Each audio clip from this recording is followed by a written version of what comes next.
Hello students.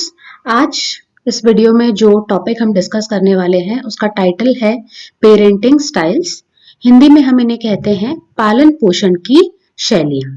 अब इससे पहले कि हम पालन पोषण की विभिन्न शैलियों के विषय में पढ़ें, मैं सबसे पहले आपको जानकारी देना चाहूंगी कि पालन पोषण किसे कहते हैं। तो पालन पोषण, जिसे अंग्रेजी में हम पेरेंटिंग कहते हैं, उसकी एक डेफिनेशन मैं पढ़ना चाहूंगी। It is defined as a very complex and challenging process that involves bearing and rearing a child. तो इसमें दो शब्दों में विशेष फोकस किया गया है, बियरिंग एंड रियरिंग। बियरिंग से यहाँ पर अर्थ है कि जब आप बच्चे को जन्म देते हैं, दो माता पिता मिलकर के जब एक बच्चे को जन्म देते हैं, उसे बियरिंग कहा जाता है। और रियरिंग कहलाता है कि किस प्रकार से उस बच्चे का पालन पोषण किया जाता है। तो एक पेरेंट्स का मतलब सिर्फ ये नहीं है कि आप किसी बच्चे को एक दुनिया में लाते हैं, बल्कि किस तरीके से आप उसको बड़ा करते हैं, वो पूरी प्रक्रिया पेरेंटिंग यानी कि लालन पालन कहलाती है। Transformation of an individual or a child from a dependent infant to an independent adult।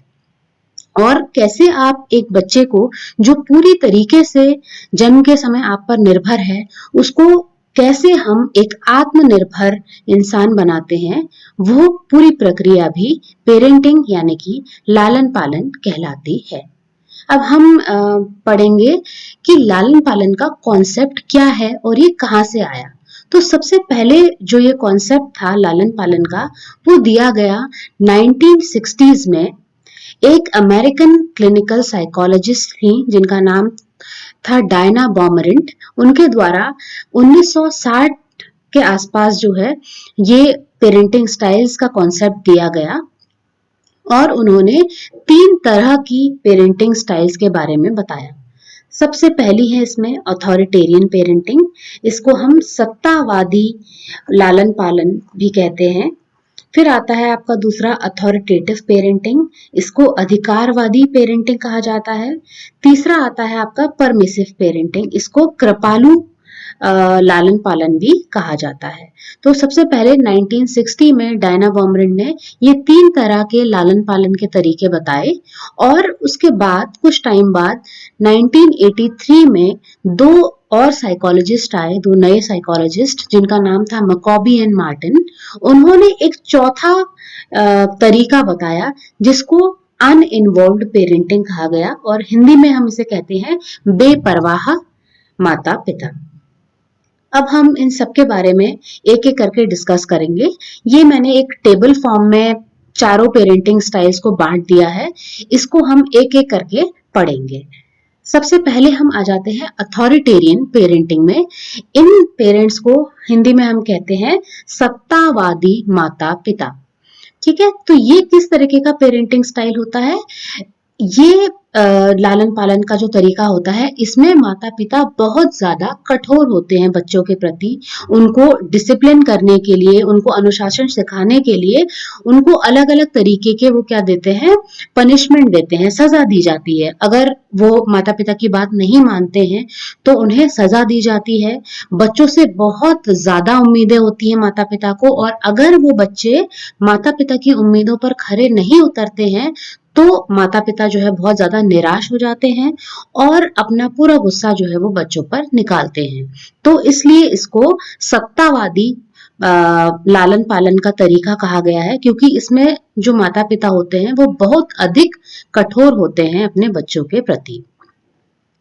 इस तरह की पेरेंटिंग में जो बच्चे आगे चल करके या तो वो बहुत ज्यादा नाखुश रहते हैं अपने माता पिता से, बहुत ज्यादा दुखी रहते हैं, और निर्भर भी हो जाते हैं कई बार, क्योंकि उन्हें खुद से कुछ भी चीज नहीं करने दी जाती है। पेरेंट्स हर बात में उन्हें रोकते टोकते रहते हैं। तो इसका असर क्या होता है कि कैसी पर्सनैलिटी डेवलप होती है उनकी? Less independent and unhappy. वो एक तो अपने माता पिता पर पूरी तरीके से निर्भर हो जाते हैं, और वो अपने माता पिता से नाखुश भी रहते हैं। Children become insecure with low self esteem, they have poor social skills and high behavioural problems. इनकी जो सामाजिक क्षमताएं होती हैं वो भी बहुत कम होती हैं, क्योंकि ये इतने डरे हुए होते हैं अपने माता पिता से कि हर चीज में जो है वो उनसे पूछते रहते हैं कि किस तरीके के फ्रेंड्स उन्हें बनाने चाहिए, बाहर जाना है या नहीं, किस तरीके का सब्जेक्ट उन्हें चुनना चाहिए स्कूल में या कॉलेज में। तो हर डिसीजन जो है वो माता पिता ही ले रहे हैं। तो इस तरीके के बच्चे क्या होते हैं, ये बिल्कुल निर्भर होते हैं अपने माता पिता में। आगे चल करके ये क्या हो जाते हैं, ऐसी पर्सनैलिटी बनते हैं जो सामाजिक तौर पर समाज में घुलने मिलने में बहुत अधिक संकोची स्वभाव के ये बच्चे हो जाते हैं। अगर हम इस टेबल में देखें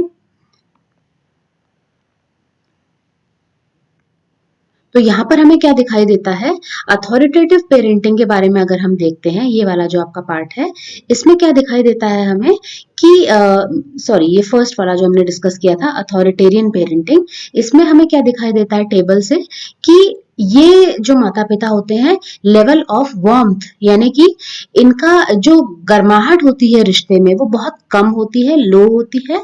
और लेवल ऑफ कंट्रोल यानी कि इनका नियंत्रण जो होता है बच्चों पर वो बहुत ज्यादा होता है।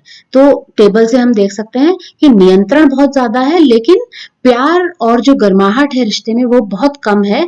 तो इन दोनों चीजों से मिलकर के हमारे बन रहे हैं सत्तावादी माता पिता, जिन्हें अंग्रेजी में हम कह रहे हैं अथॉरिटेरियन पेरेंट्स। अब हम आ जाते हैं दूसरे टाइप की पेरेंटिंग में, जिसको कहा जाता है अथॉरिटेटिव पेरेंटिंग। हिंदी में हम इन्हें कहते हैं अधिकारवादी लालन पालन। तो ये जो तरीका है, ये चारों तरीकों में सबसे अच्छा माना गया है, क्योंकि इसमें पेरेंट्स ना तो बहुत अधिक कठोर होते हैं बच्चों के प्रति, ना बहुत अधिक लापरवाह होते हैं। तो ये थोड़े से स्ट्रिक्ट होते हैं, और लेकिन प्यार भी बच्चों को भरपूर मिलता है। Rules and expectations are clearly stated and justified. भले ही ये बच्चों पे रूल्स लगाते हैं, पाबंदियां लगाते हैं, लेकिन जो भी एक्सपेक्टेशन ये करते हैं बच्चों से, उसका बच्चों को पूरा रीजन भी देते हैं। जैसे कि अगर वो बच्चों को कहीं जाने से मना कर रहे हैं तो उसका रीजन भी बताएंगे साथ में कि हम क्यों आपको इस चीज के लिए मना कर रहे हैं, और किसी चीज के लिए अगर वो उनको अलाउ करते हैं तो बच्चे को जो है पूरी फ्रीडम दी जाती है कि हाँ आप इस तरीके से काम कर सकते हो। तो इस तरीके के लालन पालन में क्या होता है, अप्रोप्रिएट एंड ओपन कम्युनिकेशन। माता पिता बहुत खुले स्वभाव के होते हैं, अपने बच्चों से काफी खुले होते हैं, और बच्चे भी जो है उनका रिलेशनशिप ऐसा होता है अपने माता पिता के साथ कि वो खुलकर अपने दिल की बात माता पिता से कह सकते हैं। Happy and independent children with good self esteem. यहाँ पर जो बच्चे होते हैं वो खुश होते हैं अपने माता पिता से, और इंडिपेंडेंट होते हैं यानी कि आत्मनिर्भरता उनमें होती है।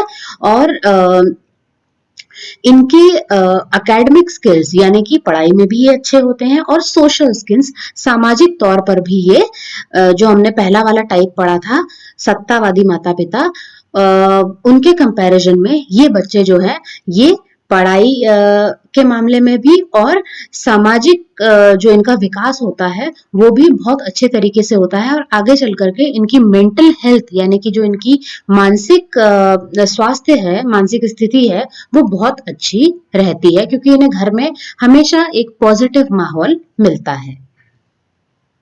फिर हम आते हैं तीसरे टाइप की पेरेंटिंग में, जिसको हम कहते हैं परमिसिव पेरेंटिंग, और हिंदी में हम इसे कहते हैं कृपालु माता पिता।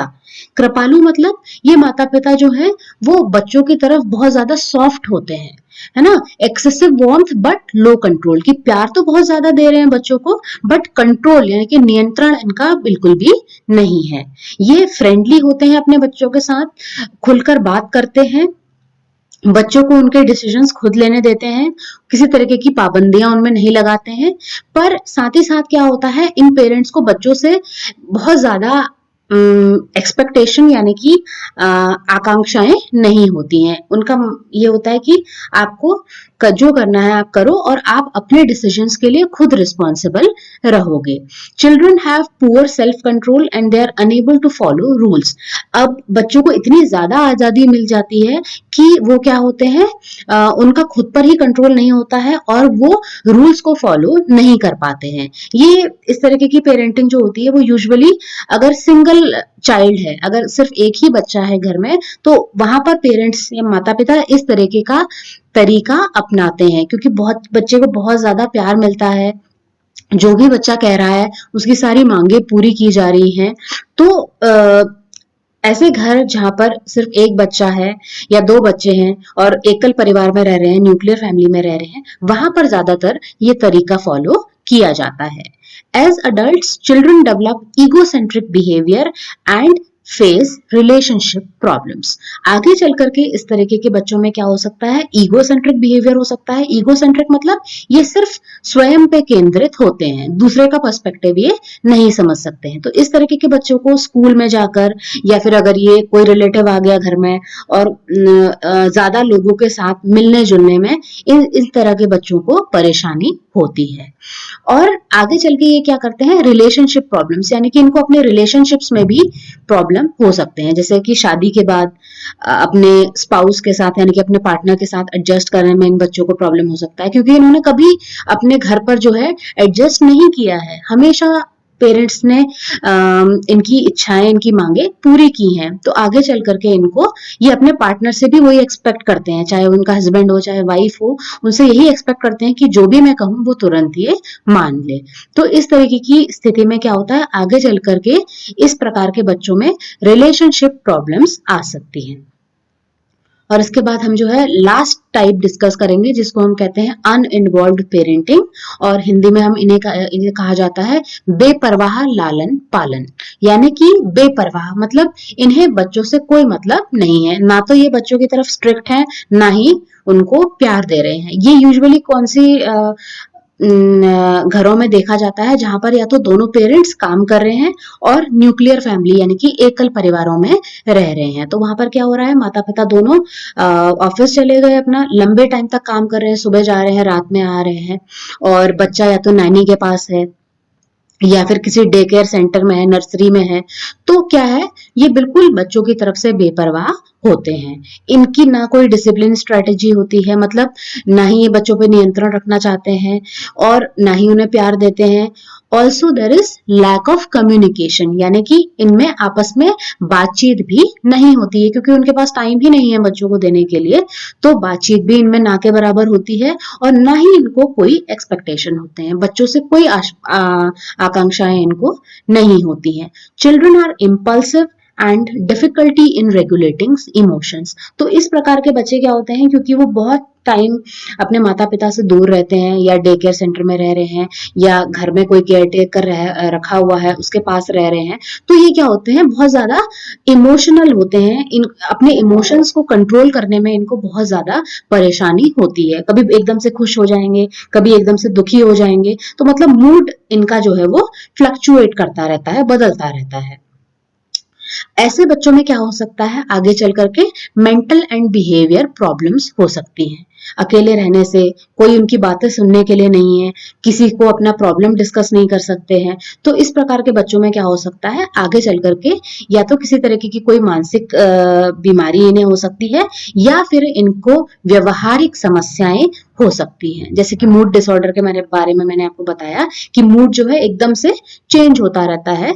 तो इस तरीके की व्यवहारिक समस्याएं इन प्रकार के बच्चों में आगे चलकर हो सकती है। फिर हम लास्ट पॉइंट डिस्कस करेंगे कि चिल्ड्रन में require external support and help to survive. और इस तरह के बच्चों में आगे चल करके अगर ये समस्या बहुत ज्यादा बढ़ जाती है, जैसे उनको व्यवहार को लेकर के या उनको मानसिक तनाव को लेकर के अगर आगे चल के बहुत ज्यादा समस्या बढ़ जाती है, तो इसके लिए हमें बाहरी मदद, एक्सटर्नल सपोर्ट यानी कि बाहरी मदद भी हमें लेनी पड़ सकती है, डॉक्टर से, साइकोलॉजिस्ट से, साइकियाट्रिस्ट से। तो अगर सिचुएशन बहुत खराब हो जाए तो उस केसेस में हमें बाहर से मदद भी लेनी पड़ सकती है। तो ये आपकी 4 डिफरेंट टाइप्स के पेरेंटिंग स्टाइल्स थे, लालन पालन के तरीके थे, जिसमें हमने बताया कि आपका सत्तावादी पेरेंटिंग जो है वो सबसे ज्यादा कठोर है और जो आपके अधिकारवादी माता पिता हैं, ऑथोरिटेटिव पेरेंटिंग, वो पेरेंटिंग सबसे बेस्ट मानी जाती है क्योंकि उसमें दोनों चीजों का बैलेंस होता है। पेरेंट्स प्यार भी कर रहे हैं बच्चों को, साथ ही साथ नियंत्रित भी रख रहे हैं। तो ये है हमारी 4 डिफरेंट टाइप के लालन पालन के तरीके, और आई होप कि आपको ये टॉपिक क्लियर हुआ होगा।